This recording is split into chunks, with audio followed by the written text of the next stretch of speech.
नतीजों से पहले ही एमवीए विधायकों की बगावत से डरी। एमवीए विधायकों को कांग्रेस शासित राज्यों में भेजने का बनाया प्लान।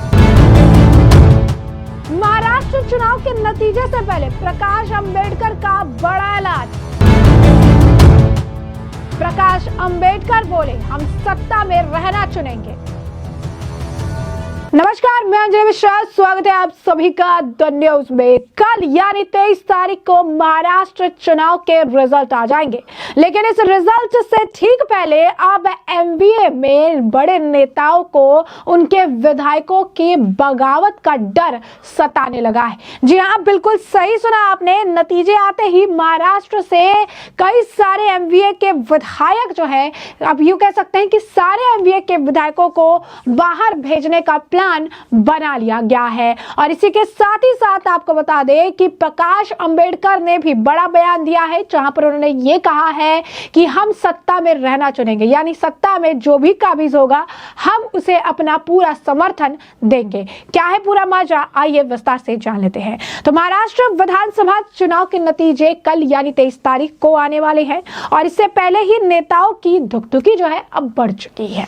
एग्जिट पोल के अनुमान से कई जगहों पर कहा जा रहा है कि टाइट फाइट होगा। कई जगहों पर महायुति को जो है पूरी तरीके से लैंडस्लाइड विक्ट्री दिखाई जा रही है।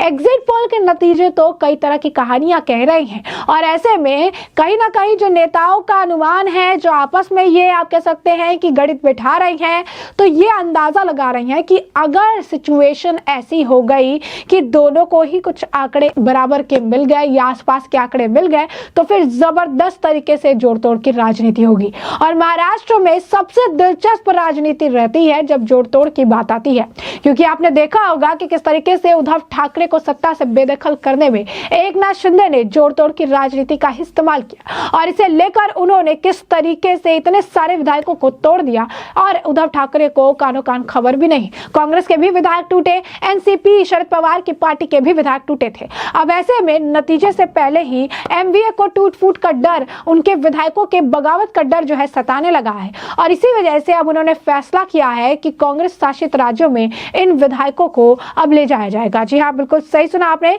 आपको बता दें कि महायुति से लेकर महाविकास आघाड़ी तक इस वक्त सभी अलर्ट मोड में है। क्यों? क्योंकि कल नतीजे आने वाले हैं, कल रिजल्ट आने वाला है। एक तरफ भाजपा ने अपने और सहयोगी दलों के सभी विधायकों को साथ रखने की कोशिश शुरू की है, तो वहीं महाविकास आघाड़ी के नेता भी अलर्ट पर हैं। अब ऐसे में संजय राउत, कांग्रेस के नेता बालासाहेब थोराट और एनसीपी एसपी के जयंत पाटिल ने मीटिंग की, और इस मीटिंग में कई तरह की चर्चा हुई। मीटिंग में चर्चा हुई कि अगर करीबी मुकाबला रहा तो बीजेपी और एकनाथ शिंदे दूसरे दलों को पूरी तरीके से तोड़ने की कोशिश कर सकते हैं। इसे बचने के लिए विधायकों ने पहले से ही विधायकों को अब बाहर भेजने का प्लान बना दिया गया है। मीटिंग में तय हुआ कि ज्यादातर विधायकों को कांग्रेस शासित राज्य यानी तेलंगाना या कर्नाटक में जो है भेजा जाएगा, और इन विधायकों को शनिवार की शाम तक ही बाहर भेज दिया जाएगा। नतीजों में विधायक घोषित होते ही नेता बाहर भेज दिए जाएंगे। इन नेताओं को तभी बुलाया जाएगा जब सरकार बनाने का दावा पेश कर दिया जाए, या फिर दूसरे गठबंधन की सरकार बनने की स्थिति हो।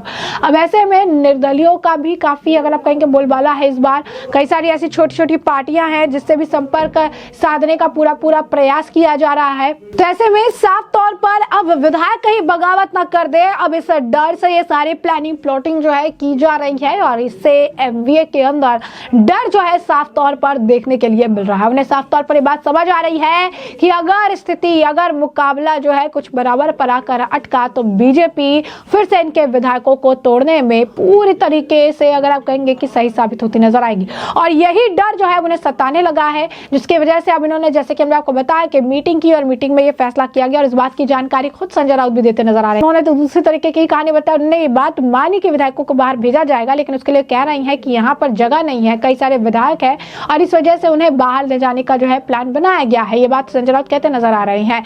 इसी के साथ साथ संजय राउत मुख्यमंत्री को लेकर, सीट बंटवारे को लेकर भी काफी बयान दे रहे हैं। देखिए, एग्जिट पोल, इस देश में एग्जिट पोल एक फ्रॉड है। लोकसभा में हमने देखा है 400 पार देने वाले एग्जिट पोल आंकड़े आ रहे थे। हरियाणा चुनाव में कांग्रेस 60 से ऊपर जा रही है। अब महाराष्ट्र के आंकड़े दे रहे हैं। एग्जिट पोल पर विश्वास मत रखिए। हम 160 सीट जीतकर महाविकास आघाड़ी सरकार बना रही है। साथ ही साथ हमने आपको बताया कि किस तरीके से प्रकाश अंबेडकर ने भी बड़ा बयान दिया है। प्रकाश अंबेडकर ने बकायदा एक पोस्ट किया है और इस सोशल मीडिया पोस्ट यानी एक्स पर उन्होंने पोस्ट करके ये बात सामने रख दी है कि जो भी सत्ता में रहेगा उसके साथ उनको अपना समर्थन प्रकाश अंबेडकर देते नजर आएंगे। जी हाँ, बिल्कुल सही सुना आपने। तो ये बहुत बड़ा ऐलान है क्योंकि नतीजे जो है वो कल यानी 23 तारीख को आने वाले हैं और इससे ठीक पहले जो है अब नेताओं ने अपने अपने हिसाब से चीजें कहनी और करनी शुरू कर दी है और इसी वजह से अब VBA के जो मेन आप कह सकते हैं प्रकाश अंबेडकर जो हैं उन्होंने अब बयान दे दिया है। उन्होंने बकायदा सोशल मीडिया पर पोस्ट करके क्या लिखा है, उन्होंने लिखा है कि अगर कल जो है VBA को महाराष्ट्र में सरकार बनाने के लिए किसी भी पार्टी या गठबंधन को समर्थन करने के लिए संख्या मिल जाती है तो हम उसी के साथ रहना पसंद करेंगे जो सरकार बना सके। अंत में लिखा कि हम सत्ता चुनेंगे, हम सत्ता में रहना चुनेंगे। जी हाँ, बिल्कुल सही सुना आपने। उन्होंने कहा कि हम सत्ता चुनेंगे, हम सत्ता में रहना चुनेंगे। तो वही प्रकाश अंबेडकर के बयान पर भी संजय राउत से सवाल पूछा गया और ये कहा गया कि प्रकाश अंबेडकर इस तरीके से बयान दे रहे, इस पर आप क्या कहेंगे। तो संजय राउत यहाँ पर कहते नजर आए कि सत्ता में तो हम आ रहे हैं, प्रकाश अंबेडकर जो कह रहे हैं उनकी बात है, वो अगर समर्थन देना चाहते हैं तो अच्छी बात है, लेकिन हम जो है सत्ता में आ रहे हैं। और उसके बाद उन्होंने सीटों का भी दावा किया कि हम इतनी सीटें जो है लेकर आएंगे। अब ये देखना दिलचस्प होगा क्योंकि सिर्फ कल का समय है और कल नतीजों का ऐलान हो जाएगा और ये बात साफ हो जाएगी कि महाराष्ट्र की जनता ने अपना जनादेश महाविकास आघाड़ी को दिया या फिर महायुति को दिया है। नाना पटोले और संजय राउत का स्पर्धा है कि किसने ज्यादा विवादक बयान दिए। ये वही पार्टी है जो विश्वास करती है वोट जिहाद में, नोट जिहाद में, लिकर जिहाद में, तुष्टीकरण की राजनीति, और इनकी नैया तो डूब चुकी है। जिस दिन संजय राउत नाना पटोले से कहलवाएं कि आदरणीय हिंदू हृदय सम्राट बाला साहेब ठाकरे जी को वंदन, मैं चैलेंज करती हूं, और जिस दिन नाना पटोले ये समझे कि संजय राउत सिर्फ तुष्टीकरण की राजनीति और मुस्लिम और दलित वोट बैंक को नजर कर रहे हैं, यहां स्पष्ट रूप से महायुति जीत के आएगी। और जो लोग विवादक बयान कर रहे हैं, मैं यही कहूंगी कि आपकी नैया तो डूब चुकी है, उम्मीद पे दुनिया कायम है, लेकिन मुंगेरी लाल के हसीन सपने मत देखिए। जैसा कि हमने आपको बताया कि महाराष्ट्र की राजनीति बहुत दिलचस्प होती है, तो कल तो पिक्चर का अगर आप कहेंगे कि ट्रेलर लॉन्च है और उसके बाद काफी कुछ और दिलचस्प चीजें भी देखने के लिए मिलेगी जिससे हम आपको रखेंगे अपडेटेड। फिलहाल के लिए हमने आपको जो पूरा मामला है विस्तार से बताया है और ऐसे में अब इस पूरे मामले पर आपकी भी जो राय हो हमें कॉमेंट सेक्शन में कॉमेंट करके जरूर साझा करिएगा। धन्यवाद। नाना पटोले और संजय राउत का स्पर्धा है कि किसने ज्यादा विवादक बयान दिए।